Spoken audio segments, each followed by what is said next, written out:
Sean todos bienvenidos, bienvenidas a esta clase en donde vamos a hablar nuevamente de inversiones. Esta vez un tema mucho más acotado, en donde vamos a detallar un poquito sobre fondos mutuos, sobre los ETFs. Luego vamos a hablar un poquito de análisis técnico y terminamos con trading. ¿Cuál de todos estos temas tiene más mitos, verdades y diferentes situaciones que a veces nos hacen un poquito desconfiar de las inversiones? Así es que es bueno que podamos conversarla y salir de dudas. Al respecto, es importante mencionar que vamos a comenzar con los fondos mutuos.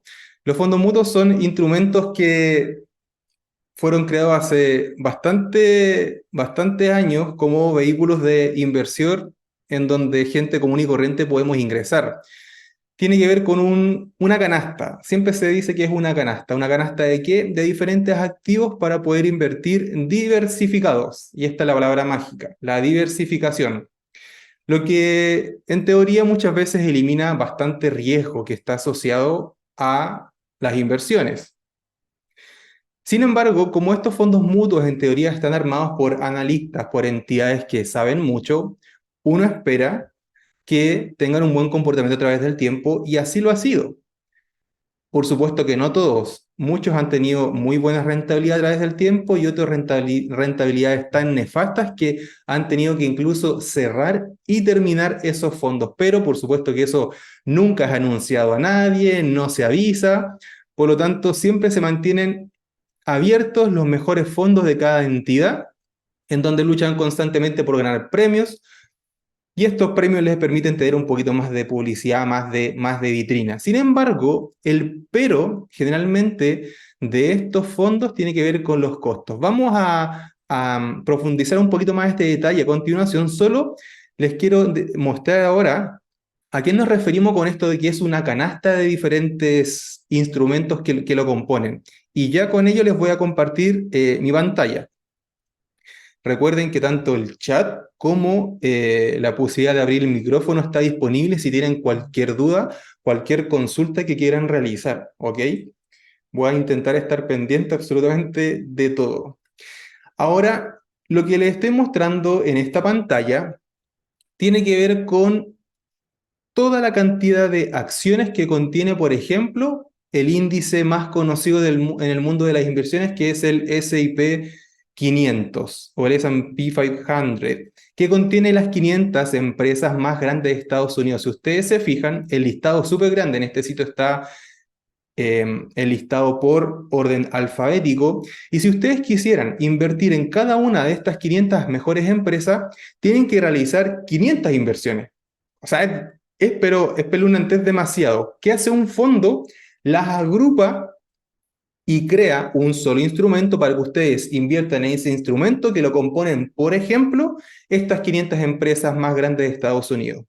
También está el Nasdaq.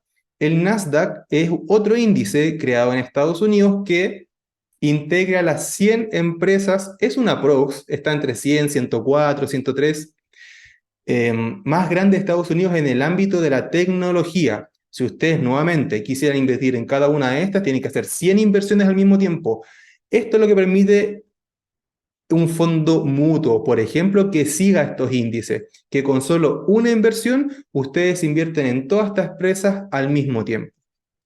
Sin embargo, a través del tiempo se creó un instrumento que es bastante parecido, que son los ETFs. ¿Cuál es la diferencia? Vamos a ver a continuación algunas de estas diferencias entre estos dos instrumentos de inversión que están absolutamente al alcance de todos, y aquí ya nos metemos de lleno en la explicación de cada uno de estos aspectos, sin antes mencionar que es súper importante tener en cuenta que tanto los fondos mutuos como los ETF tienen riesgo asociado, pero son diferentes niveles de riesgo, desde un nivel conservador hasta un nivel arriesgado. Lo que ven aquí en pantalla en este gráfico de líneas azules, celeste y también hay una gris, es la volatilidad que genera un activo X. Mientras más volátil o mientras más arriesgado es, más se va a mover a través del tiempo. Y esto lo muestra la línea azul más oscura que están viendo en pantalla.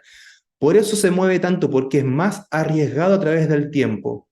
Y si van mirando hacia abajo, la línea más celeste oscuro, celeste claro, incluso después esa gris oscura que estamos viendo en pantalla, hay cada vez menos volatilidad y por eso que un producto es menos arriesgado, porque tiene una variación en su precio mucho menor a través del tiempo, hasta una variación nula para muchos instrumentos como por ejemplo los depósitos a plazo, los ETF de depósitos a plazo o los fondos mutuos que integran solo por ejemplo, depósitos a plazo, fondos de deuda, cosas de renta fija que no tienen mayor volatilidad, por ende tampoco tienen una rentabilidad muy alta y lo único que hacen a través del tiempo es subir sin descontar, por supuesto, la inflación, porque generalmente un activo conservador, si le descontamos la inflación, quedamos en cero o incluso menos de cero, o sea, perdemos plata igual. Sirven más para mantener capital a través del tiempo. Podemos quedar unos puntitos porcentuales por sobre la inflación, pero en activos súper escasos. Entonces, ya sabemos que el riesgo tiene que ver con el movimiento que tiene el activo y por qué se mueve más y por qué otros se mueven menos. Los que más se mueven, que son los más arriesgados a través del tiempo, es porque generalmente lo componen acciones o productos de alta volatilidad o de renta variable, como también se le llaman. Solo acciones, por eso que se está moviendo tanto, porque son el precio de diferentes empresas combinado en solo un activo y eso se está moviendo todos los días, de lunes a viernes en diferentes rangos. Por lo tanto, genera más volatilidad. Y cuando uno va disminuyendo el riesgo en los fondos o en los ETFs, ya no tiene un 100%, por ejemplo, de acciones, sino que lo va disminuyendo. Lo disminuye, por ejemplo, teniendo un 70% de acciones y un 30% de renta fija. Esto es solo un ejemplo, puede ser un 60-40, 50-50, ahí le van bajando el riesgo para que no haya tanta variación del precio o tanta volatilidad a través del tiempo y esto cumpla ciertos objetivos que uno como inversor tiene. Ninguno de estos es mejor o es peor. Siempre el activo de inversión que elegimos va asociado al objetivo de vida que va a cumplir ese dinero que estamos invirtiendo, porque lo hemos dicho muchas veces. No es lo mismo juntar plata, ahorrar plata e invertirla para las vacaciones del próximo año o de 2 años más, que invertir para mi jubilación en 3 décadas más, en 4 décadas más. ¿Se entiende? Por eso es que cada objetivo de vida tiene una inversión en particular. ¿Quiénes han sido de por sí los grandes actores en el mundo de los fondos mutuos? Los bancos, o si metemos a las AFP estando en Chile en este cuento, las famosos cuentados que también son una especie de fondos. ¿Cuál es el problema de lo clásico, de lo que ofrecen los bancos? A grandes rasgos, recuerden que esto no es nunca un todo, no es el 100% de las veces, porque los bancos han puesto las pilas y ya están ofreciendo fondos mutuos mucho más baratos, pero el problema es, o siempre lo ha sido, lo burocrático, que es poder firmar un contrato en el banco, que años atrás difícilmente uno podía hacerlo digital, tenía que ir a una sucursal, hablar con el ejecutivo de inversiones del banco si es que estaba disponible, contarle qué querías hacer, una especie de entrevista, de cuestionario, y él te ofrecía los fondos que tenían disponibles, acorde a ese nivel de riesgo, y tú tenías que ponerte a firmar papeles, firmar papeles. Y muchas veces, si no cumplía las condiciones, ni siquiera podías invertir con ellos. Entonces, esto lo hace mucho más lento y por ende hay más costos involucrados, son un poquito más caros. Hasta que llegaron a innovar las empresas de tecnología. Y esto es lo actual. Empresas que ofrecen diferentes instrumentos, fondos mutuos, fondos de inversión, ETFs, acciones, criptomonedas. En solo 2 clics, tú ya puedes estar invirtiendo. Eso lo hace mucho más sencillo, lo hace mucho más atractivo. Quienes estén por Instagram, lo repito, si quieren vayan a la última historia que subí, está el link para entrar a Zoom, así pueden ver lo que estoy compartiendo en pantalla. De esta forma, entonces, muchas empresas llegaron a digitalizar todo, hacerlo mucho más dinámico, mucho más rápido, mucho más accesible a todos, de manera que los costos disminuyen. Y aquí vamos a entrar ya un poquito en detalle de cuáles son los actores principales en todo este mundo, porque a veces tendemos un poquito a no comprender qué hace cada participante. Por ejemplo, cuál es la diferencia entre racional y fintual. cuál es la diferencia entre el banco BCI y los fondos que ofrece DBA. Y así, cada uno tiene diferencia. Entonces hay que comprender que los actores, a grandes rasgos, son los siguientes. Tenemos por un lado las corredoras de bolsa, como Renta 4, Consorcio, Vector Capital. Tenemos intermediarios y administradora general de fondos, como por ejemplo TRI, Rational o Fintual. En este caso, Fintual es una administradora general de fondos, los otros son intermediarios que también están, al menos Rational, registrado como prestador de servicios financieros ante la CMF. TRI todavía no tiene ese registro, pero tiene detrás a la corredora de bolsa Vector Capital para manejar las órdenes de compra y venta.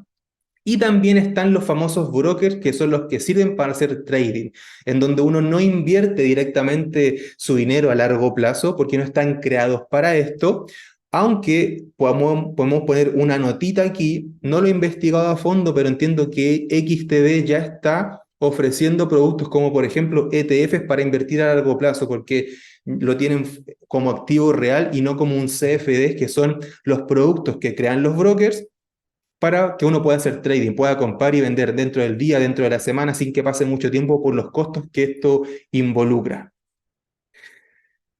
Hasta aquí, hasta este momento, ¿hay alguna duda que podamos aclarar antes de pasar a la siguiente parte donde vamos a ver en detalle las diferencias entre fondos mutuos y ETFs?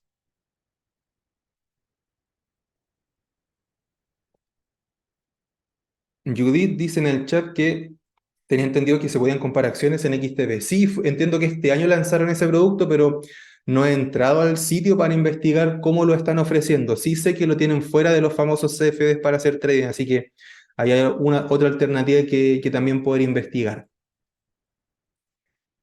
Cualquiera puede abrir su micrófono si quiere y hacer una pregunta, o si quieren la pueden escribir en el chat. Aquí, sorry, en Instagram, pero no estoy pescando mucho. Recuerden que está en mi última historia, está el link a la reunión de Zoom para que puedan entrar, si pueden ver la información que estoy compartiendo.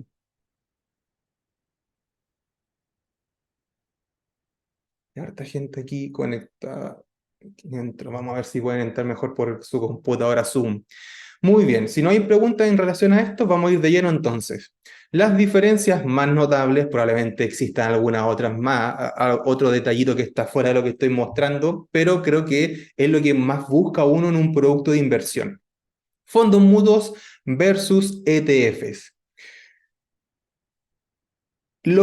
Ambos son fondos de inversión colectiva, o sea, mucha gente puede llegar a invertir su dinero en estos fondos. Sin embargo, debido a las siglas que contiene las letras ETF, estos son fondos que se transan en bolsa, a diferencia de los fondos mutuos que no se transan en bolsa. Esto permite que el ETF se pueda comprar y vender como una acción, no así el fondo mutuo, que requiere de días hábiles para que se ejecute tu compra o se ejecute tu venta. Y aquí vamos a ver esas diferencias. Entonces, en la sencillez, primero vamos a partir el primer cuadro arriba a la izquierda, la sencillez para adquirirlos. Desde mi punto de vista, tanto un fondo mutuo en la actualidad como un ETF, con 2 clics tú ya puedes comprar. Al menos ya tienes que estar con tu cuenta creada en la corredora de bolsa, en la administradora general de fondo, la cuenta ya creada, y luego es llegar y elegir el fondo, el ETF, clic, compras y listo. Vamos a ver una diferencia entre el momento sí en que se ejecutan estas órdenes, que ahí hay una diferencia, pero digamos que en ambos es relativamente sencillo poder invertir.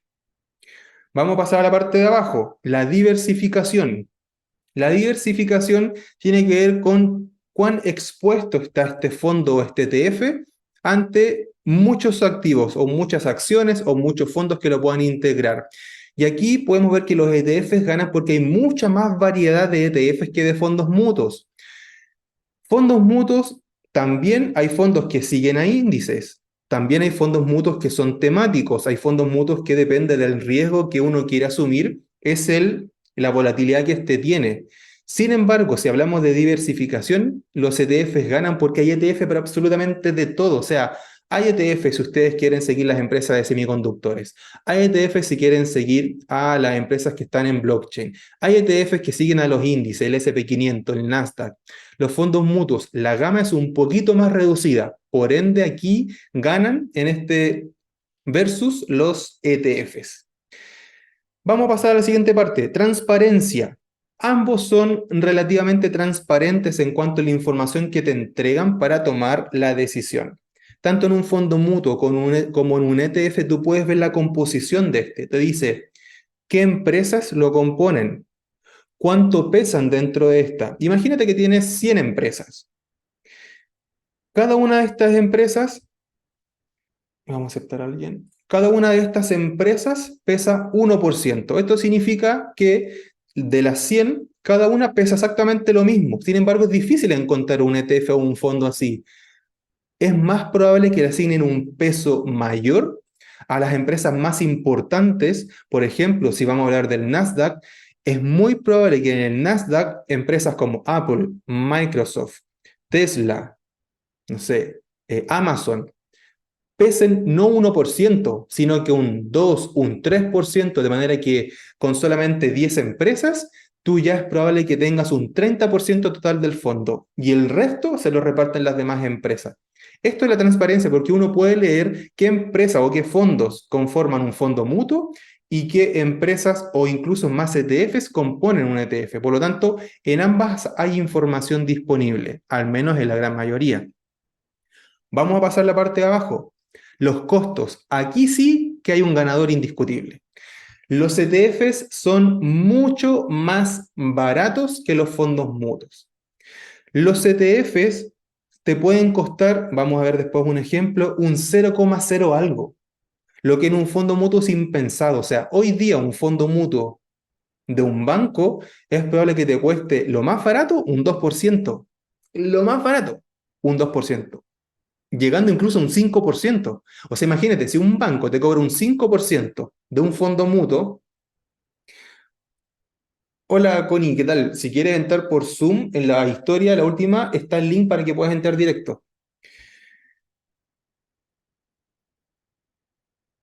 Si cobran un 5%, imagínate que tienen que tener una rentabilidad al año de un 10% para que después que ellos sacan su 5%, tú te quedes recién con un 5% de ganancia y ni pensar en aplicarle a ese 5% la inflación. Quedas con mucho menos, entonces hay que exigirle mucho más a un fondo mutuo para recuperar rentabilidad. No así un ETF, porque son muy baratos. Sin embargo, sí hay fondos de inversión que son muy baratos frente a un fondo mutuo.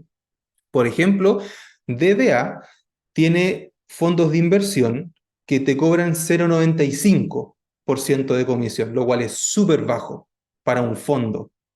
Así como también hay ETFs que cobran un 0,95, que para, para hacer un ETF es súper caro. Entonces, ves que hay de todo. Sin embargo, si vamos a englobar todo el tema de costos, indudablemente los ETFs son mucho más baratos. Vamos a pasar al tema de la liquidez. Y este es un aspecto de lo cual definitivamente también se diferencian los ETF de los fondos mutuos. Debido a que los ETF están creados para transarse en bolsa, es que tú puedes comprar en este minuto, bueno, no ahora porque estamos fuera de horario de bolsa, pero imagínate que estamos en horario de bolsa. Apretas comprar y al minuto siguiente apretas vender y se vende. Así de rápido. Tú puedes hacer trading con un ETF. Con un fondo mutuo no. Tú compras y se espera 1 o 2 días hábiles para la compra. Tú vendes y se esperan 3, 5, 10 días hábiles para que tengas el dinero de vuelta. Se demora mucho porque no son líquidos. Ahí, sin lugar a dudas, el ETF también gana. Es mucho más rápido comprar y vender.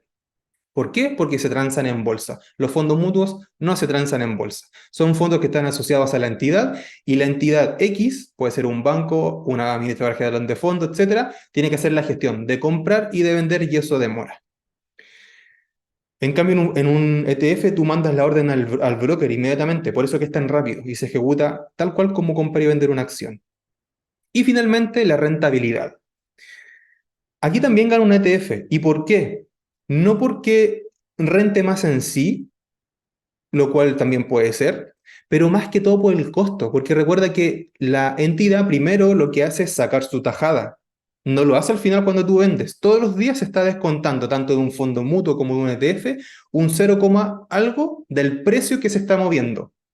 Siempre si el precio se mueve un, no sé, en un día un 1% y la empresa tiene que sacar un 0,0 algo para pagarse, no se movió un 10%, se va a mover un 9, algo, porque ellos ya sacaron la tajada en el día. Entonces tú no te das cuenta de cómo se cobran ellos la comisión, porque es muy bajita diariamente.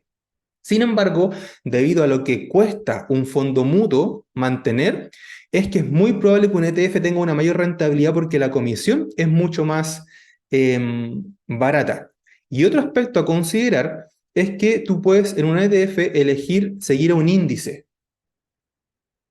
Y al seguir a un índice se dice, los estudios, los números dicen que más del 90% de los gestores de fondo nunca le ganan al índice de referencia o el famoso benchmark que tú puedes de repente escuchar en algún día. Si escuchas el benchmark de un X fondo, significa que, por ejemplo, el fondo que se asocia a las acciones de Chile, ¿ok? Un fondo mutuo que siga todas las acciones de Chile, que tampoco son muchas. Su benchmark o su índice de referencia es el IPSA. Tú no puedes invertir en el IPSA directamente porque el IPSA es un índice, así como el Nasdaq es un índice, el SP 500 es un índice, es una referencia. Los fondos y los ETFs igualan la composición de un índice para ofrecérselo a una persona y que nosotros podamos comprar estos fondos. ¿Te fijas? Entonces, si uno asocia sus inversiones a los índices de las, por ejemplo, de los países, el IPSA de Chile, el SP 500 de Estados Unidos, es más probable que en el largo plazo tú tengas rentabilidad a favor que si lo comparas con la gestión que está haciendo una empresa o un portafolio manager de un fondo mutuo o de un fondo de inversión. Lo que no significa que esto sea siempre así. Debido a que hablamos generalidades en esta conversación, tenemos que darle el punto a los ETF porque es mucho más probable que mejoremos nuestras rentabilidades en un largo plazo. Frente a esta información que acabamos de ver, ¿hay alguna duda, alguna consulta que podamos aclarar?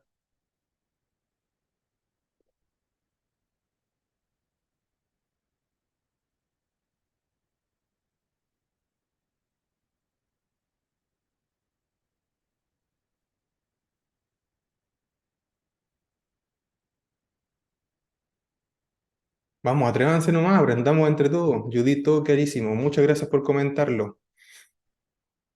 Si algo no quedó claro porque sonó enredado, díganlo sin temor, sin vergüenza, si la idea es que podamos aprender entre todos.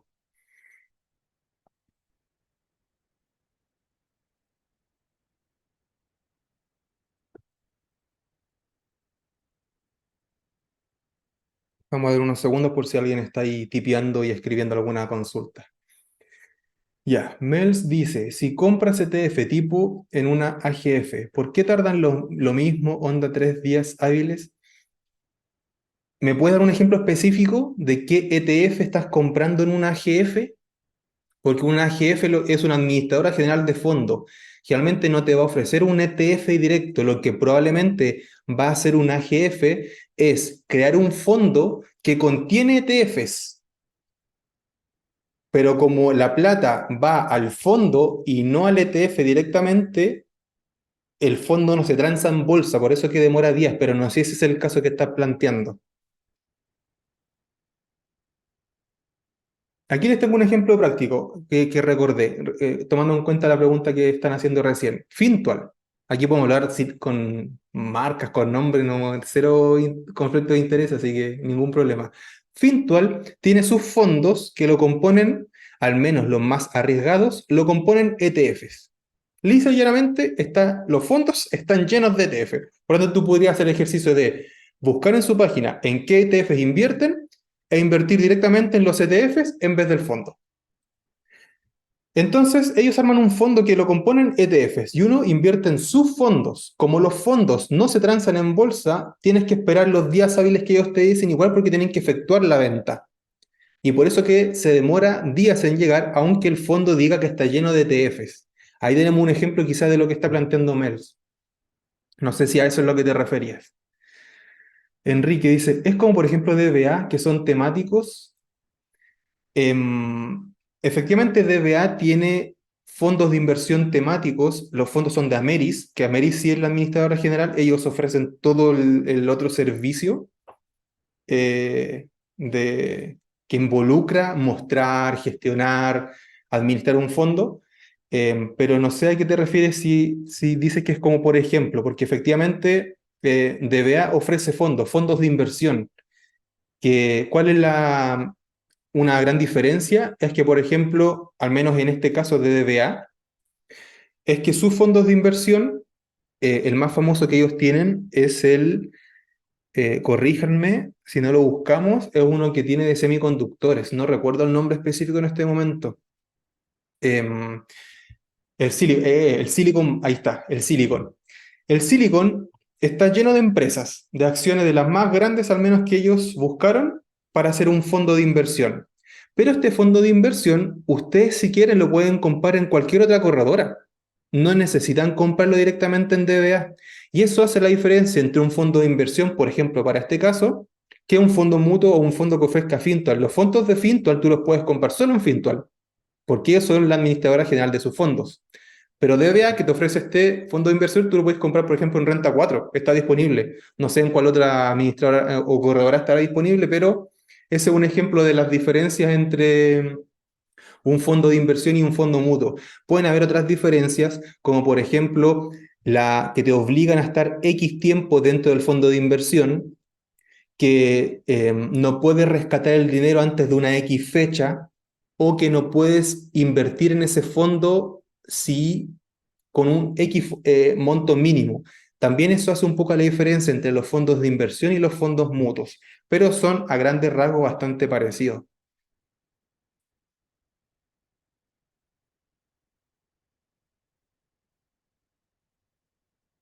De hecho, el Silicon que ofrece DBA es el fondo en la historia de los fondos de Chile que mejor comportamiento ha tenido desde siempre. Es un fondo que si usted, y mire, imagínense, es un fondo, hablemos de un, es un fondo. Si ustedes hubiesen invertido en la parte más baja del bear market o el mercado bajista que tuvimos en el 2022 en el Silicon Fund, lograron casi un 70% de rentabilidad en 6 o 7 meses. O sea, esto fue increíble para un fondo mutuo, esto es pero espectacular. Eh, Esto, o sea, habla muy bien de la pega que hacen ellos. No deja de quizás ser caro si lo comparamos con los ETFs, pero hay que admirar la pega que hicieron para toda esa investigación de estas empresas, presentártelo como un fondo de inversión con una rentabilidad de ese nivel. Yo creo que es para aplaudirlo.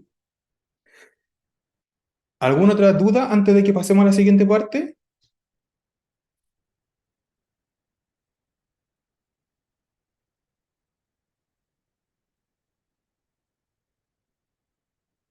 Hola Manu, ¿qué tal?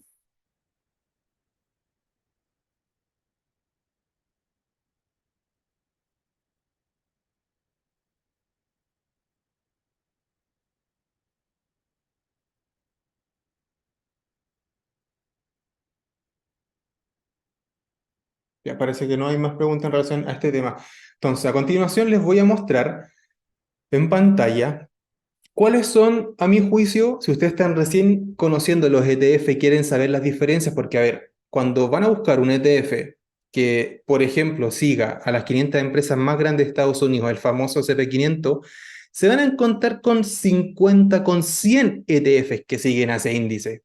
O sea, la gama es pero tremenda. Por lo tanto, ¿cómo elijo?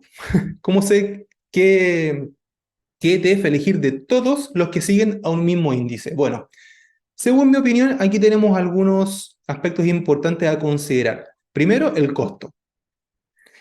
Imagínense que el VOO, que es el ETF que Vanguard, como administradora de activos, ofrece para invertir y para seguir al índice, al SP 500, cobra 0,03%. Y ese 0,03% es anual. Por lo tanto, si inviertes 1 millón de pesos, te cobran 300 pesos al año. Esto no es, o sea, si Manu, voy el sábado, voy a los dos eventos que están el sábado para inversores, así que ahí nos vemos.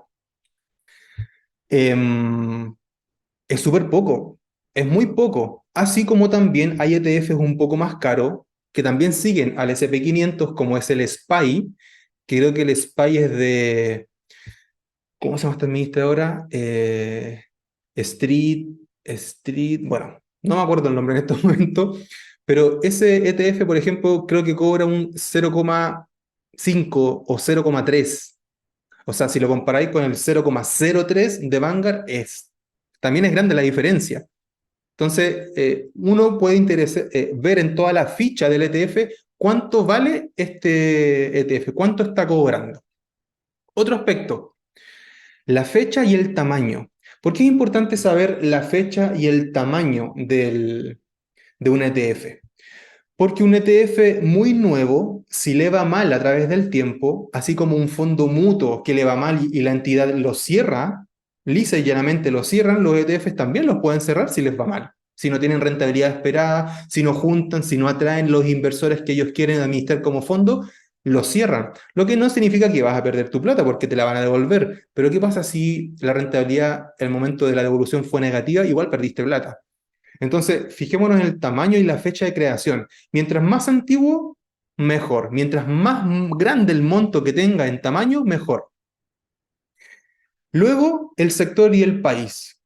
Es importante saber el sector y el país porque, debido a que existe una gran gama de ETFs, te vas a encontrar con que tú quieres diversificar, pero resulta que tu diversificación se trata de un ETF que siga al Nasdaq, otro ETF que siga a los semiconductores, otro ETF que siga a las empresas de blockchain. Y imagínate, aquí ya tienes tres ETF, tú podrías decir, hoy estoy bien diversificado, pero no necesariamente. ¿Por qué no necesariamente? Porque estás invirtiendo quizás, todas esas empresas son de Estados Unidos y todas esas empresas son de tecnología. Entonces, ¿dónde está la diversificación? Por eso es importante saber en qué sector y en qué país se mueve este ETF. Eso permite un poquito más de criterio al elegir un ETF. Luego está la sección holdings o empresas que lo componen. Y aquí sí hay una diferenciación. Hay muchos ETFs que siguen, por ejemplo, el Nasdaq, a este índice de Estados Unidos. Sin embargo, es la entidad, el administrador de activos que ofrece este ETF, la que elige qué peso le da a una X empresas dentro de su ETF. Por ejemplo, si el índice del Nasdaq, como empresa, Nasdaq le asigna voy a inventar, no recuerdo la cifra, le asigna a Microsoft un 4% del índice. Y viene Vanguard y crea un ETF que sigue al Nasdaq, pero Vanguard dice, ¿sabes qué? Yo a Microsoft no le voy a asignar un 4%, le voy a asignar un 2%. Entonces cambia. ¿Dónde está esta información? Dentro del mismo ETF. Te dice cuánto pesan las 10 compañías más grandes que contiene el ETF y este dato siempre va a estar. Las 10 compañías más grandes siempre van a estar especificadas y te dicen pesan esto, esto, esto y esto. Y el resto del fondo está acá y te ponen el detalle aparte. Toda esa información es súper transparente. Mientras más bajo sea el porcentaje de asignación a estas 10 empresas, tú puedes decir que más diversificado está el ETF que estás eligiendo. Y por último, otro aspecto que también yo quiero destacar es la rentabilidad, pero lo puse ahí con un símbolo de exclamación, de interrogación, como puedes ver en la pantalla que estoy compartiendo. ¿Por qué interrogación? Lisa y llanamente, porque la información de rentabilidad que te entrega un ETF te dice, por ejemplo, en los últimos años hemos rentado en total un 15%, un 20%. Dejémoslo en un 20% para el ejemplo. ¿Ok? En 5 años más da un 20%. Te dicen, en los últimos 12 meses, el último año rentamos un 5%. Perfecto, rentaste un 5% el último año.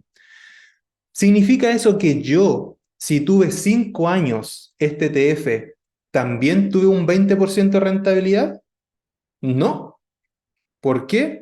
Porque la rentabilidad que publica un ETF o que incluso publica un fondo para el año es desde el 1 de enero hasta el 31 de diciembre.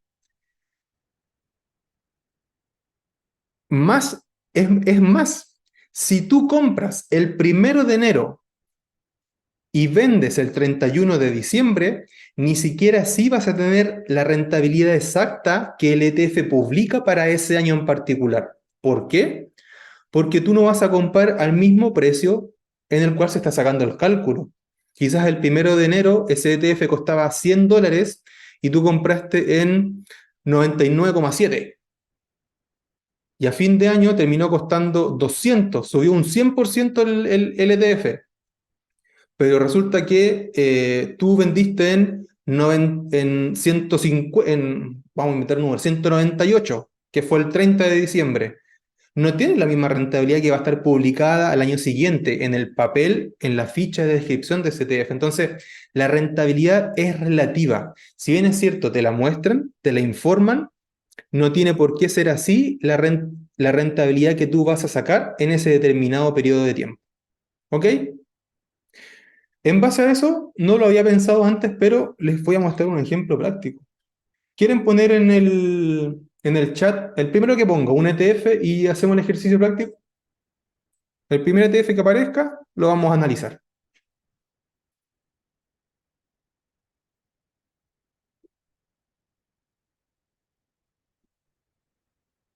Vamos a ver todos estos detalles que yo les di para que vean que es cierto que, que está todo esto publicado. Así pueden aprender cómo se busca esta información.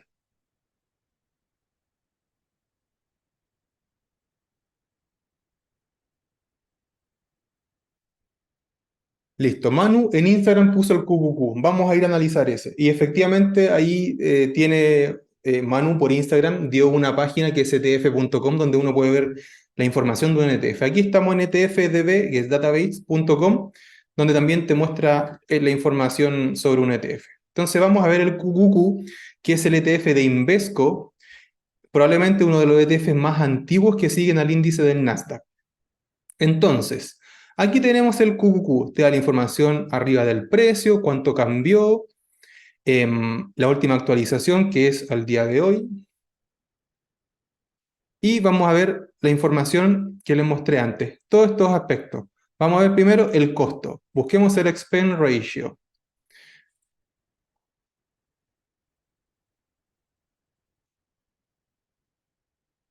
Expense ratio del QQQ, aquí está, miren, expense ratio del QQQ 0,20. Eso es lo que cobra este ETF como costo. Vamos a ver lo siguiente, fecha y tamaño. Vamos a buscar Inception. Aquí está la creación de este ETF. 10 de marzo del 99. ¿Se fijan? 10 de marzo del 99. O sea, ya lleva 23, 24 años funcionando este ETF. Otro aspecto era sector y país. Esto lo vamos a encontrar un poquito más abajo.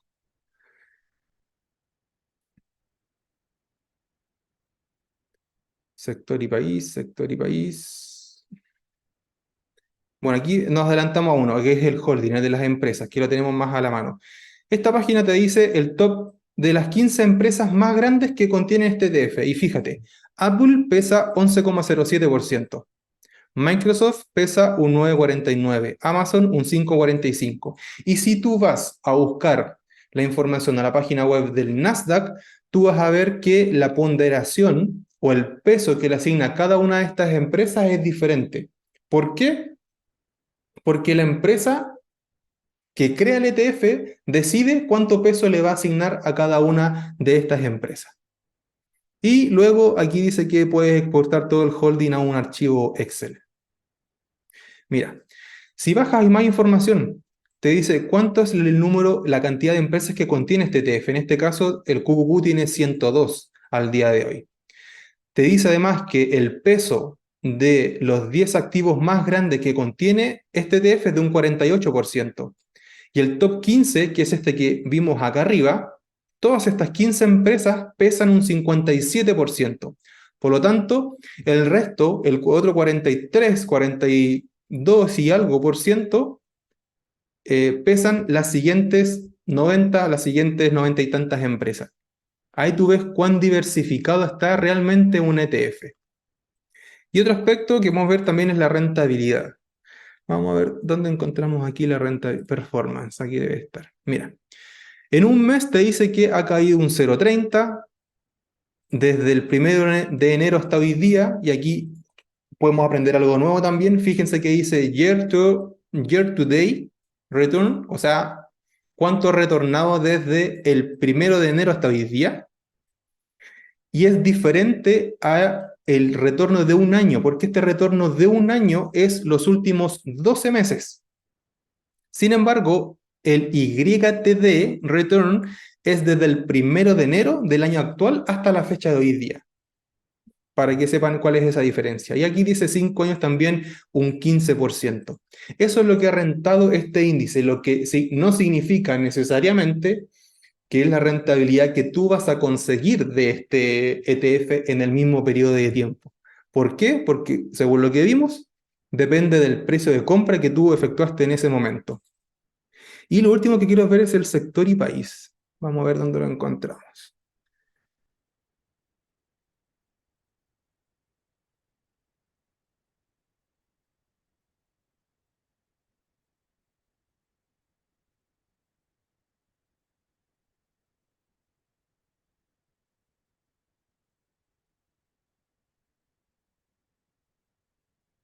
Vamos a buscar en la otra página, porque la otra página, que es etf.com, lo muestra súper amigable.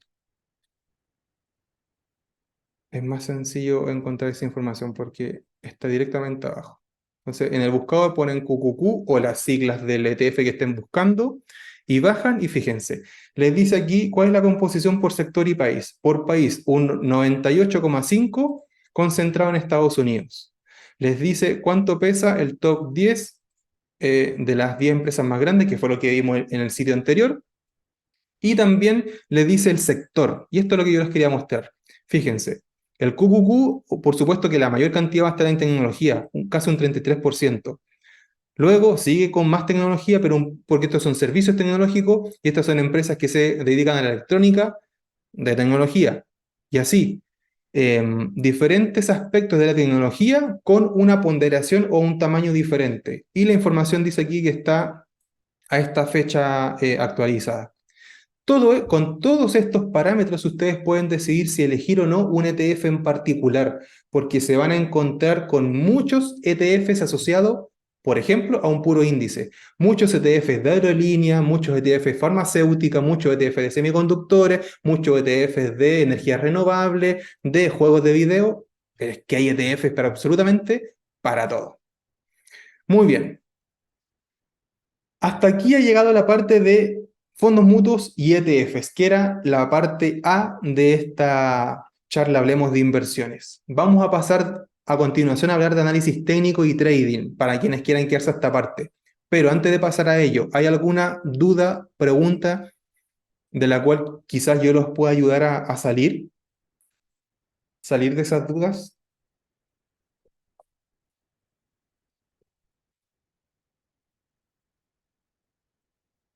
Bárbara, ¿en qué plataformas compras los ETFs? Em, en dos. La primera es en Renta 4 y la segunda en montos mucho menores en Rational, que tiene por detrás a la corredora de bolsa Vector Capital. Esas plataformas son las que mayormente utilizo para hacer este tipo de compras. Todas con diferentes objetivos, con diferentes costos, diferentes comisiones, pero esas son las plataformas que estoy en la actualidad utilizando.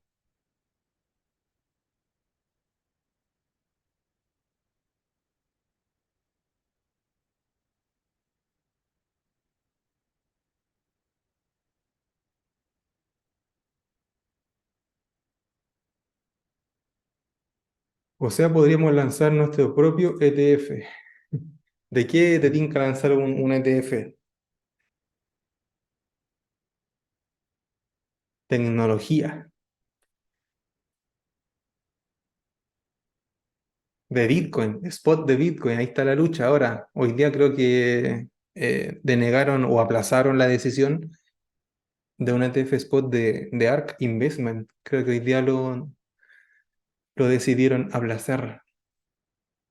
Los van a seguir denegando por un tiempo, no se crean las noticias de que van a aprobar un ETF spot de Bitcoin en el corto plazo. Hay muchos grandes que tienen que entrar todavía y no van a entrar a precios caros. ¿No hay más preguntas entonces frente a los fondos mutuos y ETFs? Ah, dice Judith, en costo, ¿cuál es mejor, renta 4 o racional? Depende. ¿Por qué depende? Porque racional, para la parte de stocks, que es donde van a estar los ETFs, no te cobra por administración. Por ahora, al menos yo tengo la cuenta Pro, no sé si es para todos por igual, pero ellos como Rational no te cobran comisión. La comisión que pagas es la del ETF. La del el ETF tiene una comisión siempre por detrás, que la empresa creadora cobra esa comisión y no le importa si el intermediario de Chile o de Afganistán cobran más. No, ellos les cobran eso y esa plata es para ellos. Después, si la entidad del intermediario cobra un poco más, les da lo mismo. Entonces, eh, Racional, si tienes Pro, no te cobra comisión más que lo que cuesta el ETF. Entonces es barato estar comprando seguido porque no te cobran por operación. La operación es gratis. Tú compras y pagas el costo del ETF. No les pagas una comisión a ellos. Pero Renta 4 cobra por operación. O sea, tú compras, te cobras un porcentaje, te cobran un porcentaje y además te cobran, creo que si es para en dólares, $15 por una compra. Y si tú el mismo día o al día siguiente lo vendes, te va a cobrar otros $15 con esa comisión. En cambio, con Racional compras y vendes lo que sea y no te cobran esa comisión de operación, ese costo fijo que se le llama, la comisión fija. Por eso que para ese aspecto eh, definimos mejor en base solo a la comisión. Sin embargo, cuando se trata de querer, es opinión personal, de querer alimentar tu portafolio de largo plazo, en donde en teoría uno aporta de forma montos importantes para uno, yo prefiero confiar directamente en una corredora y hacer la transacción con ellas que con un intermediario. Lo otro lo ocupo yo un poquito más para comprar y vender en el mediano, corto, mediano y largo plazo. Ahí yo ocupo racional, pero no quiero definir cuál es mejor que otro porque siempre va a depender del objetivo y de la frecuencia con la cual estás comprando y vendiendo. Mers dice, si no eres pro, cobran una pequeña comisión. Perfecto. Parece que tiene que ver con la compra de los dólares también. Ahí como que saca una tajada un poquito más grande con los dólares cuando eres básico que cuando eres pro. Y Bárbara dice, ¿todos los ETFs están bajo la CMF? Ya, Bárbara, este es un tema súper interesante que tocaste, porque lo que regula la CMF en Chile es a las entidades que ofrecen un producto.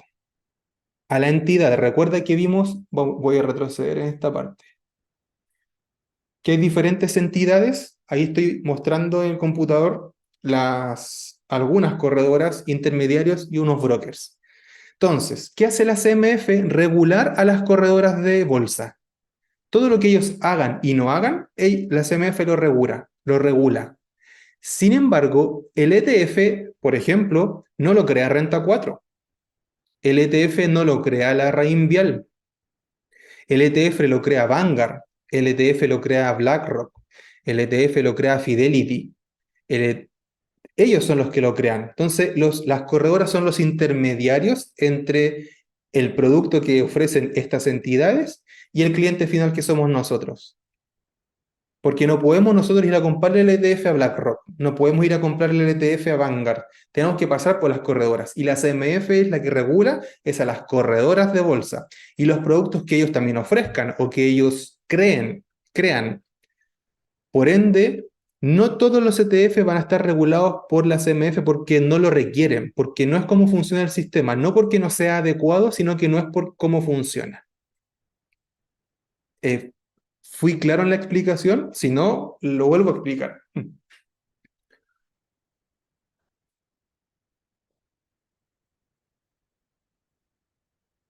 Quienes están por Instagram, recuerden, en la historia está el link para YouTube para que entren en la clase porque estoy compartiendo la pantalla. Ok, gracias. Perfecto, Bárbara. Entonces me quedo tranquilo con que se entendió la explicación. Muy bien, ¿listos para pasar entonces a la última parte?